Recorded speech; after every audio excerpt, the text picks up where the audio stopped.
How to Train Your Dragon was a brilliant film with a compelling storyline, relatable characters, and beautiful animation. It entertained kids and adults alike and went on to become one of the highest rated movies of all time. It is fantastic in every way, and the School of Dragons MMO is none of these things. Ladies and gentlemen, welcome. I'm Josh Hayes. I've spent years playing the best MMO games available. Now it's time to do the opposite and find the worst of the worst. I'm going to play them all so you don't have to. Join me on a journey through the most awful MMOs I can find. Drop a like on the vid and sub to the channel for more awful MMOs, and ring the bell so you don't miss a single video. If you're enjoying the series, please consider supporting through the Patreon, link below. Today we are playing School of Dragons, an MMO based on the awesome film franchise How to Train Your Dragon. It's free, it's on Steam, and it's 139 megabytes, so let's give it a... hang on, no, go back.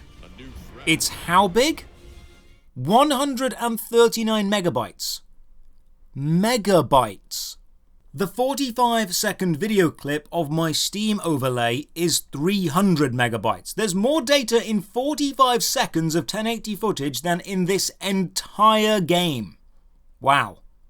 Well, I suppose small games can be good too, so let's not give up hope just yet. As mentioned earlier, School of Dragons takes place in the How to Train Your Dragon world. You'll meet familiar characters and visit familiar locations. If you've seen the films, which I highly recommend because they're great, you'll notice a lot of nice references. However, if you're playing this game without that background or nostalgia, then you'll likely be able to see the game for what it truly is. The loading screen lets us know it's been 7 years since the game arrived, and I looked this up and it's been 10 years since the first film happened, and God, I feel old. First thing you notice, they've not matched the in-game cursor speed to your machine's cursor speed, so it's moving way slower than I'm actually moving the mouse. This seems like a common trait of games aimed at children. They don't bother matching your actual mouse. Quick note about children's games. I've worked with children for most of my life, and children aren't stupid. They're not dumb. Kids are very discerning and actually able to tell quality from crap. Saying something is a kid's game and expecting that to excuse bad game design choices isn't allowed. If anything, games aimed at a younger audience need to try even harder to reach a higher standard because you've got years of game design advancement to borrow from. It seems to be using music from the film at least, so I look forward to that copyright strike. Fill in the forms, sign up, and off we go. Character creation is simple but sufficient. You've got enough to customize to make you look somewhat unique, but without the needless precision of 10 million nose angles. Make your tune, name your Viking, and off you go. The controls are, oh no, WASD movement, but A and D aren't strafe left and strafe right, they are turn left and turn right. Spacebar is jump, but there's also a huge jump button to the bottom right, which makes this look suspiciously like a mobile game. I mean, that's fine, we can deal with that. I'll just pop into the menu and change the keybinds, except, oh no, wait, you can't. This is how the game is set up. You must play it like this. You can, however, choose to turn MMO mode off and play it single player. I guess that would appeal to anyone who doesn't have any other games.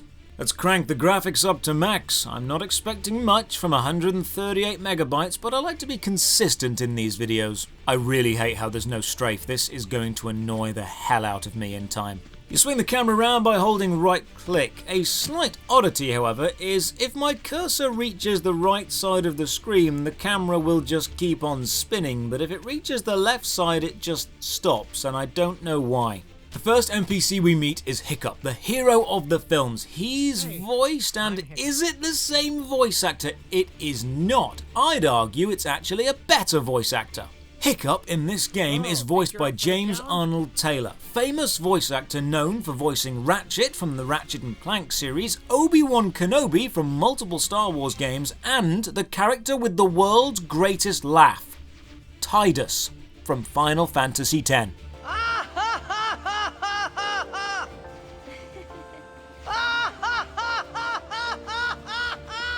First quest, Mount Toothless. Well, normally I'd insist on a romantic dinner and a safe word first, but you're a dragon, I'm not going to argue.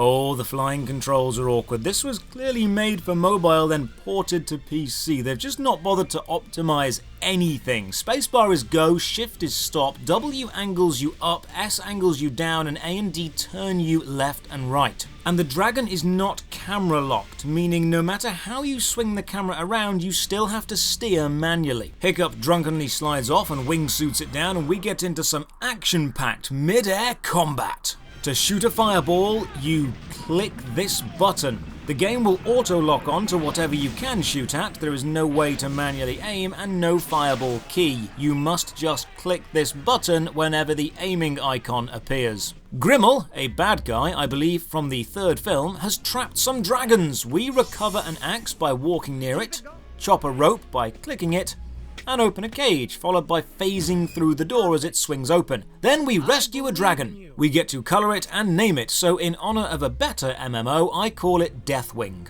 That name apparently isn't allowed. You're probably not allowed the word death, so I name it Tiamat. I show absolute dominion over Tiamat by giving it a gentle boop on the snoot, and then we're sent to talk to Mulch the fisherman, because all dragons love fish, especially the kind of fish that stay still, then just leap straight up in the air. Dragons run out of energy, fish refills this energy. Pretty simple so far. The loading screen tips do that thing where they're funny and silly, like leaping over lava. I like this. Although we've already rescued an adult dragon, we're now going to get a baby dragon too. You take a Facebook BuzzFeed style quiz to sort out which kind of dragon you are, and then regardless of the result, you get to choose whatever you like anyway. The correct choice, of course, is Monstrous Nightmare. Can't have the name Deathwing, so I go with Not Lifewing.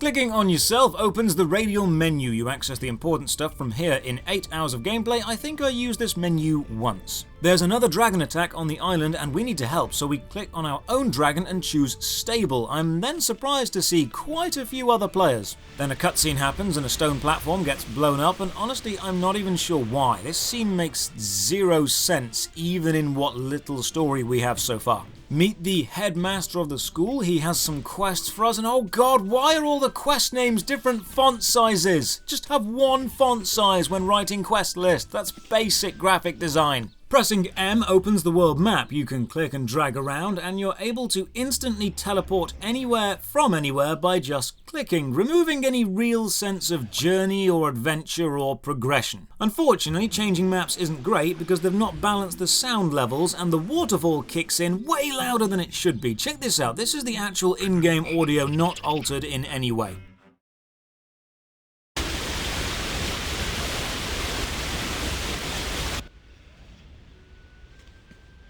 I press escape to try and bring up the menu, the same one I changed the graphics with earlier, and it's not working anymore. Escape does nothing. No menu, no overlay, no nothing. L opens your quest list, and thankfully from here I can navigate to the other important menus. The quest list is dire, but we'll get to that. Whenever you're on a quest, you have this arrow at the bottom of the screen pointing to your next objective. This is kind of annoying because it takes away any exploration or navigational challenge, but also essential because NPCs don't have names above their heads, there's no signposts, and no local map. So without this arrow, you have literally no idea where you're going or who people are. The quest arrow also cannot handle cliffs and freaks out whenever you're above or below or to the side or anywhere near or just really thinking about cliffs.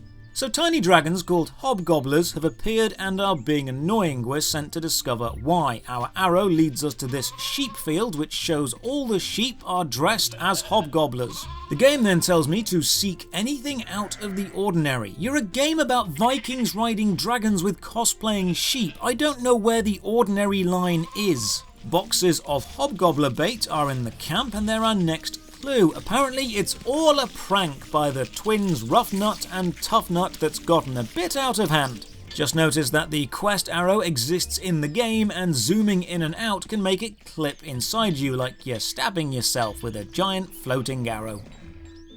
The prank storyline leads us to Dragon Tactics, a strategy minigame. Here's the tutorial. You've got your dudes. Each turn you can move them and then perform one ability. To move, you must click, drag, and release. Clearly a hangover from the swiping of a mobile game. There are 3 elements. Each element has a strength or weakness to another, like a triangle. Fire, ice, and poison. Not really sure poison is an element. The white glowing area around each unit shows how far they can move. Your abilities are listed as being close range, medium range, or long range. I managed to work out this means they work from 1, 2, or 3 squares away, but the game doesn't say that anywhere. Tutorial done, let's get down to a real battle. Now, I love strategy games. Final Fantasy Tactics is complex and deep. Advanced Wars on the Game Boy Advance looks simple, but positioning is everything, and this is neither. It's not awful, but it's not good. It's a perfectly fine, my first turn-based strategy game. When you win, which you will because the AI is awful, you'll get a treasure chest. Then you can open more chests by answering basic primary school quiz questions. What? This doesn't advertise itself as an education game, but you only gain extra rewards by taking a test. The questions are dumb. Why do animals hibernate? Well, I know the answer it wants is about long periods of time between food, but I mean, come on, we don't know they don't enjoy the me time. We finish the minigame and free the architect, which was apparently something we were doing. He gives us some stuff, and I found another small but irritating glitch. I find a lot in these games I play, and it's because they're too cheap to hire beta testers. Opening your backpack shows this. See that horizontal sliding tab section, where you can click on the arrows to slowly shunt it left or right? Well, you can click on an icon to open it, or click and drag to slide to the next icon. But you cannot slide it by clicking on the currently selected icon. You can slide it by clicking and holding on the other icon, that's fine. But you cannot move this slider by sliding the currently active icon. Why do I notice things like this? Because I'm pedantic, that's why. Why is this hobgobbler hovering sideways? That's actually quite creepy. So Gobbler the Viking is terrified of the hobgobblers and needs us to get rid of them. We need to go chat with Tough Nut and end the prank. The arrow sends me inside the hideout, so I go inside, but that's wrong. It was trying to send me behind the hideout and it didn't update. Another interesting discovery, pressing M opens the map, but doesn't close it. You have to press escape to close it. So escape does work, it just doesn't open the menu. Talk to Tough Nut, explain that Gobbler is terrified, and he takes this to mean we terrified him, and this means that we win the prank war. That's right, ladies and gents, we are a prank channel now. School of Dragons Hobgobbler prank, in the hood, gone wrong, gone sexual, almost died, Danes were called. We hide the remaining hobgobblers in a cave because of plot reasons, and it just happens that the cave we choose is a beautiful, expansive, underground, hidden world, to reference the third film. It's a giant, open, other ecosystem, and this is not how caves work. Remember, there's an entire mountain above us. Mountains normally need pretty stable foundations, maybe small cave systems underneath, but not massive open caverns. The water is just another flat texture, meaning you can clip the camera underneath it. Oh Jesus, look at that water below! It's one flat image moving at a constant speed. Now I see why the game was under 200 megs. Finish the quest and level up. There's a flash of light but no sound effect. Is there fall damage? No. The cave background is nice. The neon-coloured luminescent plants and the gusts of flying dragons look lovely. It's just a shame about the rest of it. The next quest has me jump into the water, which is knee level because programming swimming would be hard, and explore downstream. The water texture moves just faster than we run, so it's quite a nauseating effect after a while. Reach the end and I can't continue this quest path because the rest is paid DLC. I need to either be a monthly member or buy this with premium currency. 1 month's membership is £10. This quest alone would cost me 1,250 gems, and that comes in at around £15. Wow.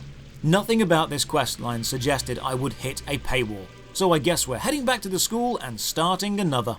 Back on the mainland, I talk to the headmaster again. I accept every quest he has. The varying size text is still annoying me. Chat to Astrid. She needs help with some sort of dangerous chasm that's opened up, and then she says, "This is my fault."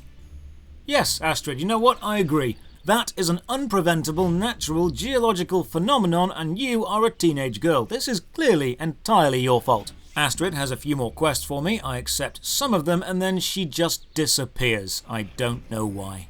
Accepting a new quest automatically switches your current active quest, which switches what the quest arrow points to. So if you're on a journey and accept a new quest, then boom, you are now on a new journey. You can go back into your quest log and switch back to an older quest, but there's no way to disable the auto switch whenever you get a new one. We're then treated to this very compressed FMV footage of the movie. I follow the current quest, I see Astrid, speak to her and get a new quest. Again, meaning the FMV we just watched is now pointless and we're off on another journey. It's a very, very fragmented gameplay mechanic. And oh god, oh, this Astrid model has an awful glitch. There's clearly an idle animation Astrid, but there's also animated talking Astrid. And they play at the same time, clipping into and out of each other. Quick, think of a pun. Astrid, you look quite beside yourself.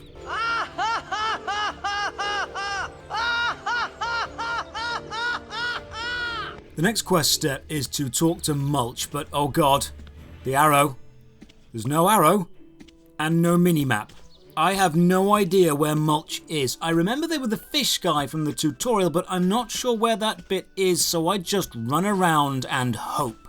Thankfully, I managed to avoid having to find Mulch by just accepting a new quest and the arrow comes back. Game has some trouble running up the steps, decides to stick on a few. Should maybe sort this out, game.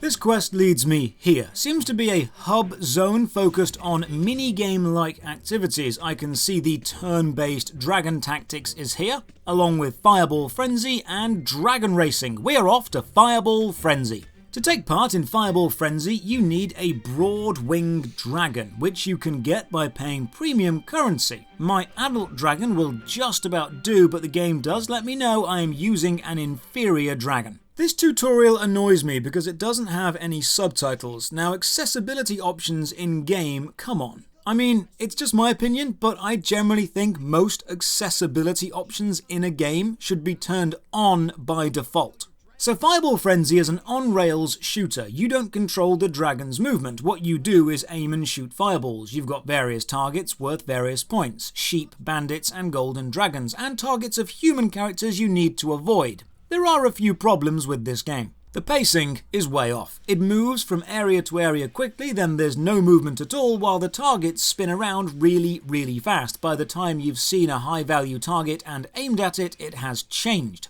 I feel it would be greatly improved if it was a slower but constant moving throughout the whole course. Or the targets appeared a little slower, or didn't disappear. Sometimes the dragon's wings clip inside of the camera, obscuring your vision, but the absolute worst thing is the sound effect of the fireballs. It is constant. Just listen to what playing this sounds like. Imagine that for the whole course. Once you've done some solo Fireball Frenzy, you can take on another player in head-to-head mode, so I join a room and wait. And wait. And wait. And while you're waiting, you're treated to this 5-second loop of music.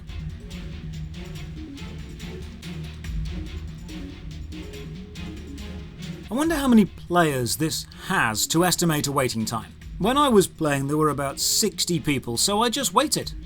And waited some more. Then another stupid thought. Remember in the Eternal Crusade video, I tried to play a whole Warhammer game before the matchmaking finished? Well, here's another one. Can I watch the entirety of the How to Train Your Dragon film before the game finds me a match? So I set it up. Webcam on, film in the corner, old school RuneScape top right, get some high alking done. Remember, no experience waste. Got my protein bar, got my water, I am good to go. Lights, camera, action. Rewatching this film made me dislike the game even more. It's such a good film that explores the themes of belonging, tradition, societal pressure to conform, discovering your own desires and challenging accepted conventions, taking a risk and being willing to sacrifice what you once valued because you've come to accept it's not what truly matters to you anymore. It's such a good film and this game is such a low-quality MMO.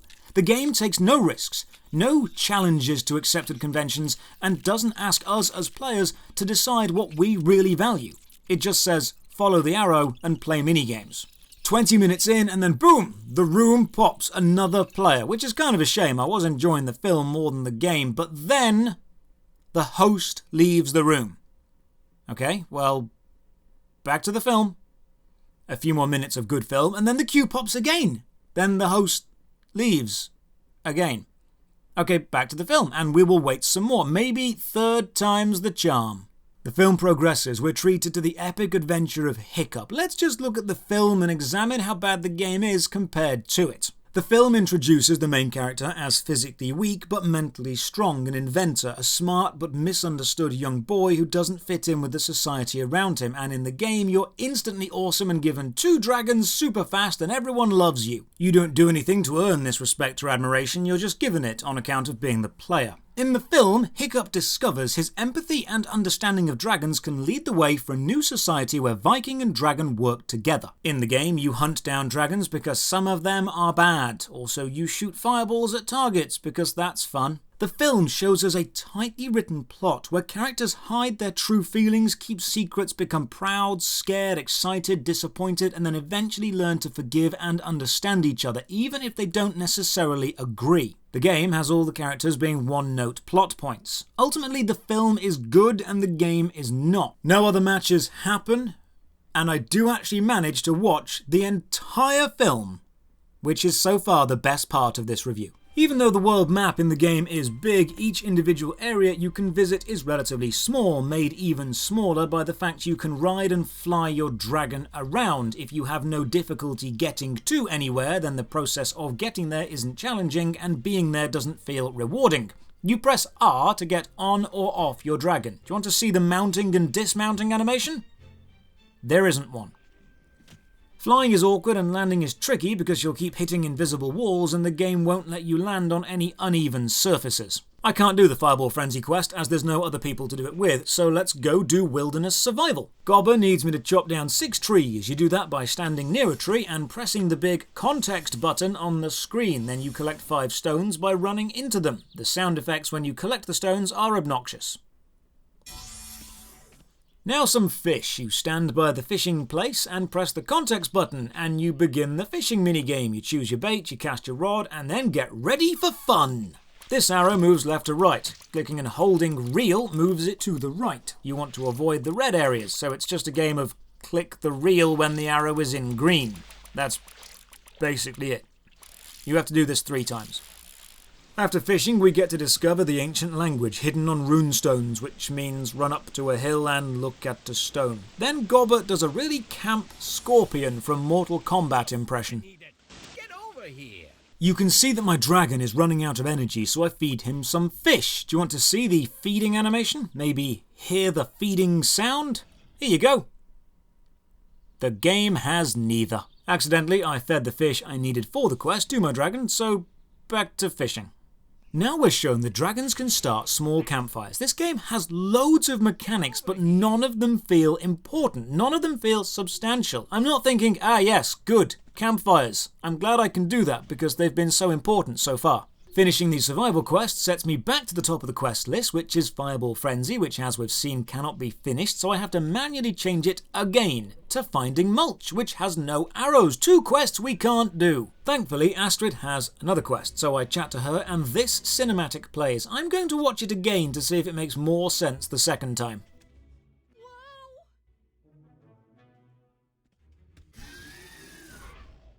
Nope, I am still confused. There is, however, a giant scoreboard in this room showing the all-time and monthly top scores. Let's check this out. The world's greatest dragon trainer is called IIXXX Dark Dragon XXXII. That is exactly the kind of username I'd expect. That name is so edgy, it's basically a pizza cutter. All edge and no point. I try for 20 minutes. I cannot find mulch. Next quest on the list is Find Bucket. This one has an arrow, so I should be able to do it. Again, no subtitles in conversation. You're really locking the hard of hearing players out here, game. So I travel to where Bucket is meant to be, run down the path right in front of me, and more paid DLC. More premium currency paywalls. This game just loves throwing up them paywalls. Leaving the paid DLC area, I find a small dragon. I click on it and Astrid's chat head shows up, even though she is nowhere around. Then I journey into the Nightlight Maze. To open this door, you stand on this switch, but leaving the switch closes the door. Aha! A simple puzzle. You can drag this dragon onto the switch. Wait, hang on, there's a joke here. You open the switch using a drag-on. Inside the maze, there is a small dragon, which you can run right through. No collision detection at all. Round the corner, however, I find Toothless, the star of the films. Surely he is important enough to have a solid model, to have collision. Nope. Not even Toothless gets to physically exist in this world. This whole maze is just a series of simple puzzles. For example, this is a circular room with a white dragon flying around it. If it touches you, you're sent back to the start. Nothing explains this beyond it happening, so you just run around and drop down this hole in the floor. Now it's a dodge the small scurrying dragons puzzle, but earlier the dragons had no hitboxes and were totally harmless. Now they send you back. Make up your mind about what these dragons do, game. Be consistent. This puzzle needs you to jump at Not Nightlight's parents, which also needs you to have watched and remembered the third film. Then comes a platforming section. This whole room feels so old school to me. Big open room, moving platforms, no real reason for it to exist beyond video game level. For some reason, I'm getting really strong Death Trap Dungeon vibes. It's an old PlayStation 1 game, which I'll be reviewing on my retro review series once I get round to that. Let's see how much effort they've put into the platforming sections. Wow. Just wow. That is some top quality work. Absolute tip-top quality there, people. The jumping is floaty and sometimes you just don't land. You just float there, arms in the air, like you just don't care. It's like a ride at some second-rate theme park. Traverse up and through the platform room and arrive at this one. Aha, this room is a test of wit and cunning. Stepping on the wrong tile makes it fall. Only the penitent shall pass. I've seen Indiana Jones, I know how this works. So I creep, slowly, from tile to tile, until I realise there is a delay on them falling and you stepping on them. So you can actually just spam jump across. Now this next puzzle is just bad game design. It's a maze, corridors leading to identical looking waterfalls, but some of them are just solid walls and others you can run through. You navigate this maze through pure trial and error, just running into each one and hoping. There is no strategy to this. The next room, however, right, I see what they've done here. So in the waterfall maze, there were symbols on the floor, which match up with these symbols on platforms. So I'm guessing I have to jump on the platforms in the same order I found the symbols in the maze. But I wasn't actually paying any attention to the symbols in the maze. I wonder if I can just use the same run and spam jump trick to get across. Top quality puzzle designing their game. Memory is nothing compared to the power of jumping. Completing the Nightlight Cave rewards you with a small chest, then several much larger chests, but they need premium currency to open. I swear the premium currency pushing in this game, especially toward kids, is basically predatory. That was a fun diversion, but I still need to find Bucket and there's still no arrow. Thankfully, Gobber has a new quest, which means new arrow. I am never going to find Bucket. Gobber needs more stones, but on my way to find them I discover another new quest, and accepting that overrides the last and sends me back to Gobber. Fun times. This music, by the way, is a 15-second dramatic loop, just constantly increasing in tension. It's meant to convey how serious and dramatic the quest line is, but it's just getting grating. Have a listen.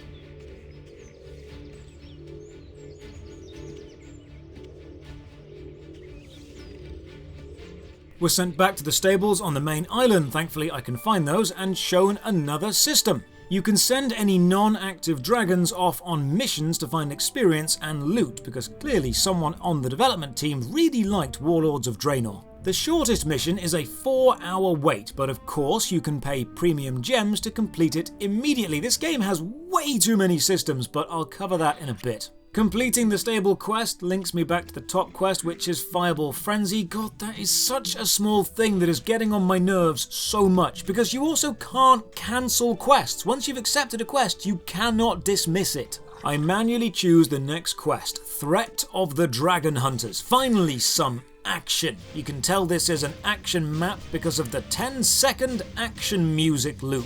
Okay, we need to dive bomb this enemy ship and blast it with fireballs 3 times to sink it, all the time dodging and weaving while it fires volley after volley of razor-sharp ballista bolts back at us.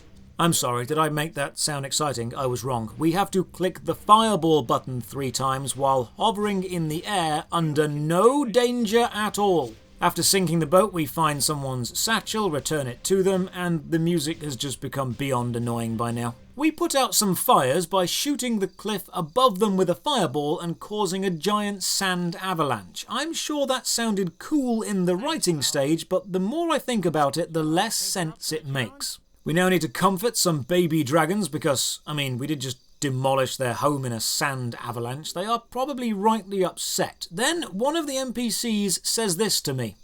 You're doing amazing! Am I, game? Because I don't really know what or why I'm doing anything. All your plot and story has blended into one giant mini-game, and I'm not seeing the reasons for or feeling the consequences of any of my actions. We're introduced to Harold. He's a wandering trader being chased by dragon hunters. The game tries really hard to set him up as some important character in the same way that direct-to-video films try and set up their villain as being someone interesting, but he's just not. Hiccup tells us there's a dangerous dragon called Triple Strike attacking things. You know it's a cool dragon because they spell strike with a Y. Hey Hiccup, he doesn't strike me as that dangerous. Okay, so dealing with Triple Strike, time for a dragon versus dragon aerial battle, flames and wings and teeth? Nope, we deal with this through more dragon tactic minigame. But we need to play more of the tutorial before we can continue. So accessing the dragon tactic minigame screen doesn't actually show us the name of our current quest or objective, it lets us select any of them. It's really freeform and open, and while this may increase accessibility to any part of the game at any time, it doesn't let you follow a consistent plot or show the next definitive step on your current quest. It's so open, it's lost all sense of story. At least I like strategy games, although why the stick attack does way more damage than the axe attack, I still don't know. Win more games, and some more basic science questions, get more rewards, and even more tutorials. Also, Astrid's picture looks way better than mine, because they've used the film's rendering of her, and my character is just, well, my in-game face. The questions you have to answer at the end of this game are sometimes related to the film, but mostly just random science questions. Oh, by the way, here's some tactics for the game if you ever do play. Enemies won't move until you move close enough to aggro them, and you do have some healing abilities, so you can just slowly creep forward, taking out enemies one at a time and healing until you're ready to move on to the next one. There it is, the world's only pro-gamer strat for School of Dragons Dragon Tactics.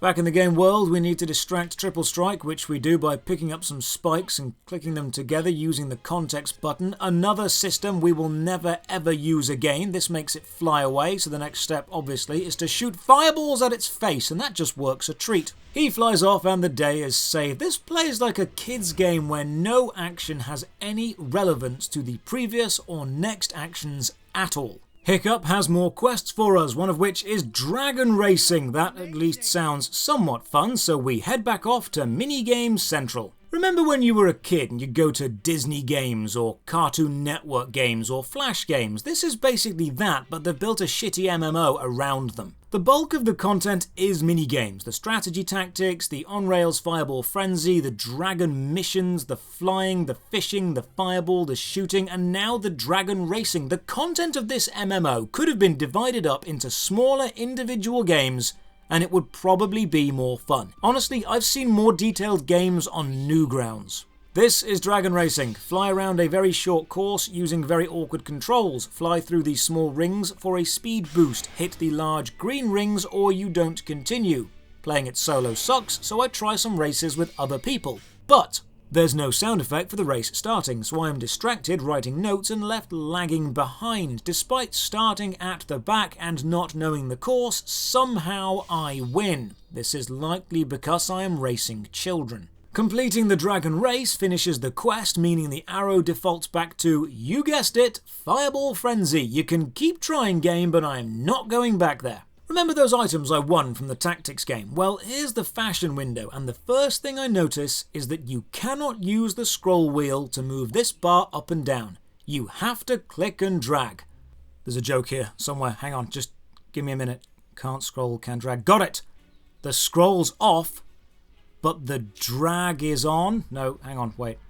They've turned the scroll off, but the drag on. There we go, nailed it. Follow through some more quests and get to this quest box and the game gets stuck. I can't click yes, I can't click no, there's no back button, and escape doesn't do anything. I'm actually amazed it took this long to get to a game-breaking bug. Let's just sum up. School of Dragons doesn't have a central gameplay loop. It's a mix of loads of mini-games that aren't developed enough to be fun and systems that are so situational you'll forget they exist until the game reminds you. As for the quality of the mini-games, each one would be totally acceptable as a free child's game on a cheap gaming site, but none of them belong in a fully fledged MMO with paid DLC. The DLC and its approach to it is mean, allowing a child to play the intro quests of a plotline and then gating off the rest behind a massive paywall with no warning this is going to happen. Or hobbling your dragon in minigames because they're not grown up enough yet, or placing large treasure chests at the end of a maze then demanding premium currency to open them. I understand games are businesses, but this just makes it super obvious the point was always fleecing young kids for cash and not making a fun, enjoyable experience. If you're young and you tried this game, please realise this is not a good example of either an MMO or a game aimed at children. It's buggy, inconsistent, and the design philosophy of the game is so far removed from the core concepts of the film, it's insulting to the film to think that these two are even slightly connected. This joke of a game is a soulless cash grab. It barely relates to the principles of the first movie, and its sound design is so goddamn awful there's either way too many or way too few sound effects. Nothing here is challenging, it's filled with far too many systems, and there doesn't seem to be any real reason to do anything. It's only survived because it's riding on the coattails of something much better. It's a complete rip-off, which is why the final rating for School of Dragons is How to Train a Dragon Warrior, a rip-off film, out of 10. Cheers for watching. If you want more worst MMO ever videos or general gaming content, then drop a like or sub to the channel. A massive thank you to my Patreon supporters and Twitch subs who make all my videos possible. And comment down below with any game you think deserves the title. Check the video descriptions for links to the Patreon, Twitch, Twitter and Discord. And as always, have a great day.